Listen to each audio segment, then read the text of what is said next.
Abayobozi mu nzego zitandukanye mu Rwanda bari mu biganiro n'urubyiruko rurenga 600 rwaturutse muri za kaminuza zinyuranye muri icyo gihugu. Ibyo biganiro bibera mu karere ka Musanze bigamije gusobanurira urubyiruko ibibazo by'umutekano muke ukomeje kugaragara mu karere k'ibiyaga bigari, by'umwihariko hagati y'u Rwanda na Repubulika ya Demokarasi ya Kongo.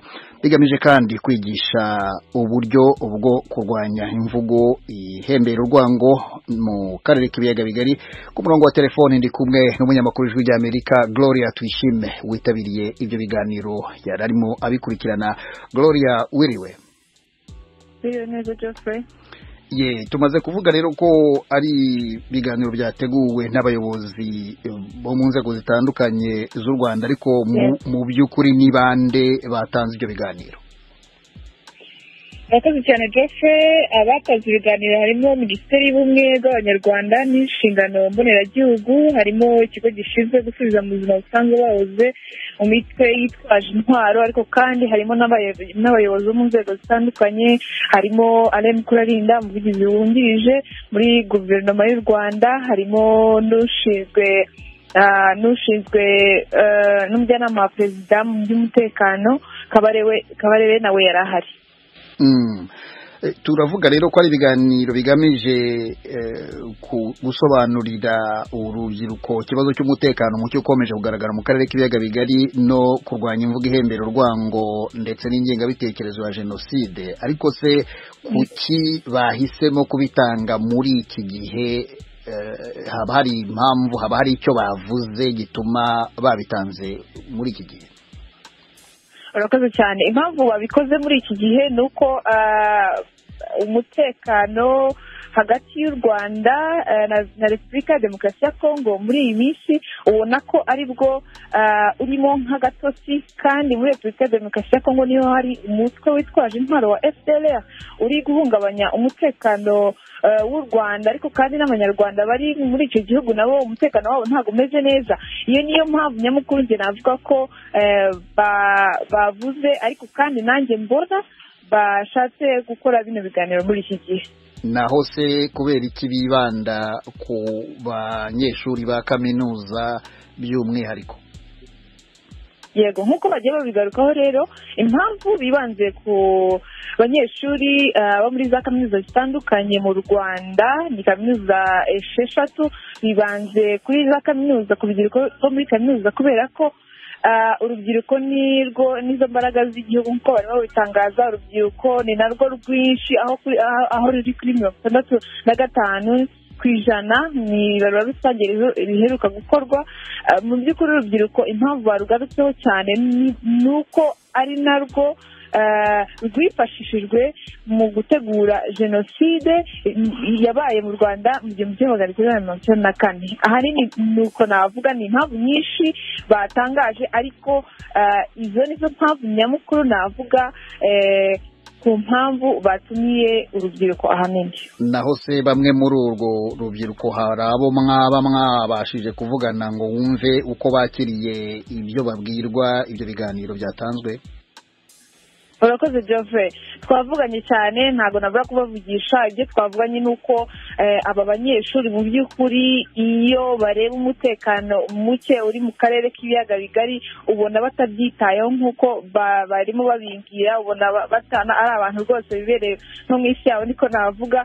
Ariko babashije kumbwira ko bagiye kubihindura, cyane ko abanyeshuri biga muri kaminuza wenda baba bahugiye no mu masomo yabo, ariko kandi wabonaga nta gitekerezo bafite cyo kuvuga ngo reka n'ibi tubimenye ni ibyacu, ugasanga birakorwa n'abayobozi bo hejuru.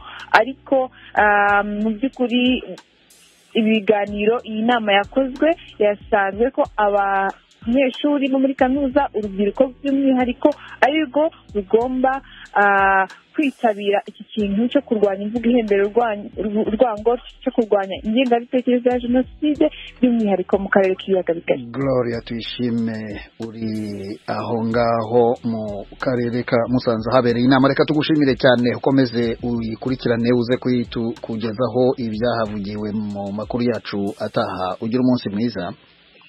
Murakoze cyane. Mu Burundi komisiyo severe ishinzwe kunywanisha abarundi no kumenya ukuri irateganya gutangiza ibikorwa byo kumva ubuhamya ku mugaragaro ku bwicanyi bwabaye mu gihugu mu mwaka w'1972. Umukuru wa severe avuga ko intego nyamukuru ari ukugira ngo abiciwe ababo n'abazi byabaye babivuge ku mugaragaro, ababikoze basaba imbabazi. Pierre Claver Ndayicariye, mukuru wa severe, yumva ko ibyo bizatuma abarundi biyunga kurushaho. Inkuru irambuye turayibaza Eloge Willy Kaneza. Mu itangazo mu rw'igihugu rijejwe kumenya ukuri no kunywanisha abarundi severe washize abona avuga ko ibikorwa byo kumviriza abantu ku mugaragaro bazi canke bafise amakuru ku bwicanyi bw'1972 bwahitanye abahutu benshi bizotangurira mu ntara ya Ruyigi mu buseruko bw'u Burundi. N'ata munsi mu rw'i severe watanze iryo tangazo rimenyesha ko mu Ruyigi ariho hibonekeje amasura menshi n'abatangabuhamya bawemereye kuzogira ico bashikirije kurusha mu zindi ntara. Kugira igikorwa gende neza, abakomiseri bazumviriza abantu bazoba bava mu bwoko budasa. Mbega hazumvirizwa bande? Nibihe bisata n'inzego bizisungwa kurusha ibindi? Inyishu tuyihabwa na Pierre Claver Ndayicariye, umukuru w'umugwi severe. Umugwi severe uzokumviriza abo vyerekeye hamwe n'amasura. Twifuza ko hamenyekana ivyatumye ayo mabi akogwa n'uruhara ibisata vyabigizemwo, ibisata vya leta, abikorera utwabo, igisirikare, igipolisi, inzego z'ubutungane, igisata c'indero, amabanki, amashirahamwe akora nk'amabanki, imenyeshamakuru, imigambwe, imihari ikomoka mu migambwe, amashengero n'amadini, amashirahamwe yemewe n'ayatemewe n'amategeko, imigwi y'abantu bagiye hamwe. Ndayicariye aramutwara mu rwego rwo kunywanisha abarundi, arahumuriza nta muntu n'umwe mbere n'abikekwa ko ivyaha azokurikiranwa kuri ino ntambwe kubera izoba vyavuzwe. Nuko ivyemezo twatororokanije bidashobora gukoreshwa mu kwagiriza abakorewe amabi, amasura canke abakekwa ko bakoze amabi. Muri iki kiringo n'abantu, imiryango canke amashirahamwe yafise ivyo avuga bifitaniye isano n'imanza zaciwe mu buryo ntabandubuka bazokwakirwa. Mugabo mu rw'i severe ushimangira wibutsa abantu ko atari sentare. Ibishikirizwa bifitaniye isano n'imanza zamaze kuba ntabanduka navyo nyene birakigwa kugira abakorewe amabi basubizwa agateka. Umugwi severe warahawe n'uburenganzira bwo gushobora gusaba ko imanza zamaze kuba ntabanduka zisubirwamwo. Umugwi severe si sentare. Ikiringo kije inyuma y'imyaka 4 mu Rwisevere wari umaze gucukura ibinogo rusangi byahambwemo abantu bishwe mu rwimo rw'1972 rwahitanye abahutu benshi. Amashirahamwe yahanira inkeho z'abatutsi yari yamirije iyo ngendo avuga ko ubwicanyi bwahitanye abatutsi bwirengagijwe.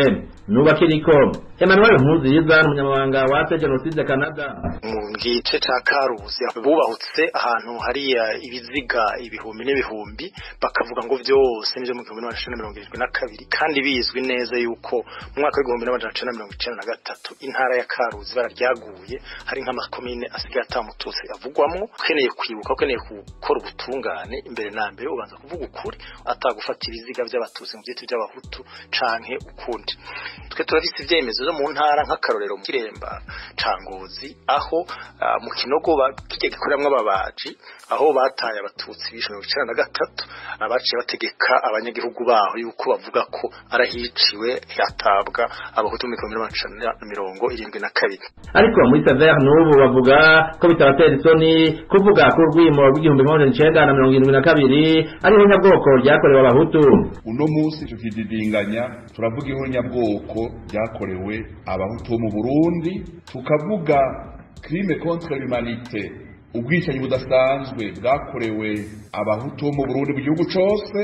Ibi na Perezida Ndayishimiye ava muri ubwo bwoko yanaroye mu ishamba yiteguriye gusesera amaraso, ntibabihuriza ko n'uwo murwi. Hari abacabaza bati none ko severe yamaze kuvuga ngo 72 ngo niho nyabwoko ryagiriwe abahutu ko leta atakivuga. Hari avuga ngo leta avuga n'ingoga, uraraba none igihugu congo kiki, none tuzoza turafata akamanyu mazi uburongozi buco bavuga ko buzaha akamanyu, reka barafise igikorwa batumwe n'itegeko, ico gihurongozi bw'igihugu buzoheza rero bwakira ico cegeranyo buce bwiga ingene bugikoze mugu no munsi muvuze rero ngo uko bazoza baravuga camugakorerako tuzoruhukira hehe muzoca musanga bica bizana n'ingorane mbere. Uburundi bufite amoko amwe n'igihugu kibanyi cy'u Rwanda ONU yemeje ko cabayemwo jenoside yakorewe abatutsi mu mwaka w'1994. Mu Burundi ho kugeza ubu abatutsi n'abahutu baracaharira ku kuntu ubwicanyi bwakorewe ababo bwo kwitwa mu biringo bitandukanye. Ahanini abahutu basaba ko urwimo rwahitanye abahutu benshi 72 bwo kwitwa ihonyabwoko mu gihe abatutsi bifuza ko ubwicanyi bwayogeje ababo mu 1993 nyabuna hari bwo kwitwa ihonyabwoko. Eroje Urikaneza, Ijwi rya Amerika.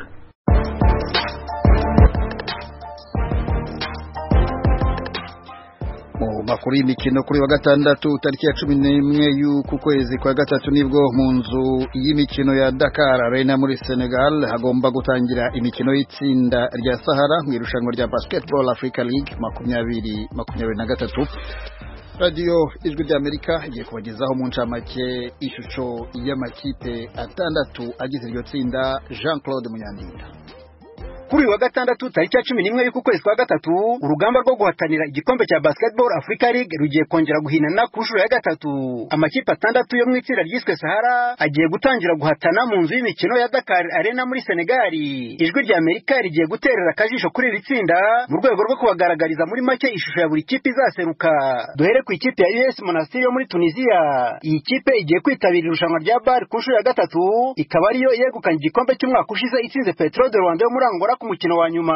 US Monastir igiye guseruka yewe n'umutoza Gabriel Linos w'umugereki ndetse na kapiteni w'igihe kirekire muzehe wa kazi Radwan Slimane w'imyaka 42. Iyi kipe yashinzwe mu mwaka w'1959 ikaba ikinira mu nzu y'imikino yitiriwe Mohamed Muzari, ifite ibikombe 7 bya shampiyona basketball muri Tunisia. Dukomereze ku ikipe ya Kwara Falcons yo muri Nigeria. Iyi kipe ni umushyitsi muri irushanwa rya BAL, ikaba itozwa na Baba Jibril w'imyaka 33 wigeze no kuyikinira. Kwara Falcons ifite igikombe kimwe rukumbi cya shampiyona basketball muri Nigeria yegukanye mu mwaka ushize 2022. Abakinnyi Kwara Falcons igiye guserukana muri BAL biganjemo abene gihugu bongeyemo umukinnyi umwe witwa AJ Wilson w'umunyamerika. Tugeze ku ikipe ya AS Douane yo muri Senegal. Iyi kipe izaba ikinira mu rugo igiye kwitabira BAL ku nshuro ya kabiri kuko no mu mwaka w'2021 yari iri mu makipe 12 yaserutse muri Kigali Arena i Remera. AS Douane itozwa n'umwene gihugu witwa Pabigay mu rwego rwo kwitegura BAL yongeyemo abandi bakinnyi bashya barimo abanyamerika babiri aribo Chris Crawford na Terrell Stoglin basanzwe bamenyerera irushanwa. Indi kipe igiye kwitabira irushanwa rya BAL mu itsinda rya Sahara ni ABC Fighters yo muri Cote d'Ivoire. Iyi kipe yashibutse ku ikipe y'umupira w'amaguru Africa Sport d'Abidjan, ikaba yarashinzwe mu mwaka w'1997. Ifite umutoza w'umunya-Australia kazi Liz Mills wigeze no gutoza Patriot Basketball Club yo mu Rwanda. Mu bakinnyi ABC Fighters yongeyemo twavuga umunya-Nigeria Chris Obepa n'umunya-Nigeria Abdullahi Haruna, bombi bakaba barigeze gukina iri rushanwa rya BAL. Umwe akinira Saidou Legacy Athletic Club yo muri Guinea, undi akinira Forces Armées Police yo muri Cameroon. Tugeze noneho ku ikipe ya Stade Malien yo muri Mali. Iyi kipe itozwa n'umwene gihugu Kaba Kante ifatwa nk'insina ngufi muri iri tsinda rya Sahara kuko nta mukinnyi n'umwe w'umunyamahanga yifashishije mbere yo guseruka muri uru rugamba rwa BAL. Iyi kipe yashinzwe mu mwaka w'1960 yabonye itike nyuma yo kwegukana umwanya wa gatatu mu ijonjora rya nyuma ryahuje amakipe yo mu cyerekezo cy'uburengerazuba. Dusoreze ku ikipe ya Reg Basketball Club ihagarariye u Rwanda. Iyi kipe y'ikigo gishinzwe ibirebana n'ingufu mu Rwanda igiye guseruka mu irushanwa rya BAL ku nshuro ya kabiri. Umwaka ushize yarangirije ku mwanya wa mbere mu itsinda rya Sahara ariko iviramo muri kimwe cya kane kirangiza isezerewe na Forces Armées Police yo muri Cameroon. Uyu mwaka Reg Basketball Club igiye muri Senegal yitwaje intwaro zikaze zirimo abakinnyi b'intyoza yavanye mu makipe anyuranye